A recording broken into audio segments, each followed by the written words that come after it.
Welcome to our channel. Today we how to disable Vrbo guest messaging notifications, detailed guide step by step clearly. To disable Vrbo guest messaging notifications, start by opening the Vrbo app on your mobile device.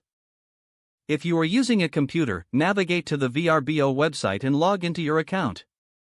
Once logged in, look for the account settings option, usually found in the top right corner of the screen. Click on Account Settings to proceed. In the Account Settings menu, search for the Notifications section. Here, you will find various notification preferences related to bookings and messages. Locate the option for guest messaging notifications. You may see options to turn off notifications entirely or adjust specific settings. If you want to disable all notifications, toggle the switch to the off position.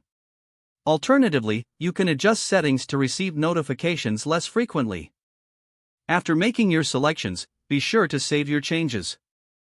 You should see a confirmation message indicating that your settings have been updated. Exit the Settings menu and return to the main dashboard.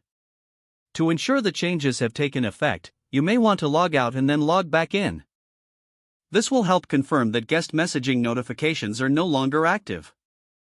You can now enjoy a quieter Vrbo experience without constant message alerts.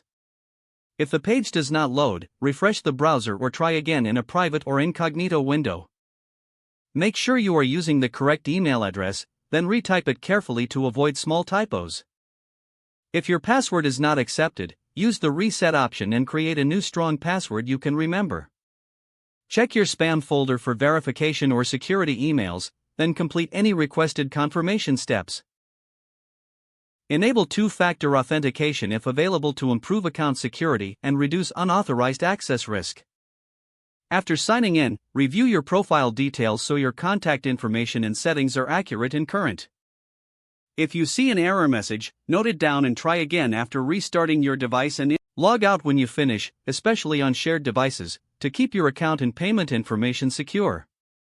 If the page does not load, refresh the browser or try again in a private or incognito window. Make sure you are using the correct email address, then retype it carefully to avoid small typos. If your password is not accepted, use the reset option and create a new strong password you can remember. Check your spam folder for verification or security emails, then complete any requested confirmation steps. Don't forget to like this video and subscribe to our channel for more step-by-step tech guides.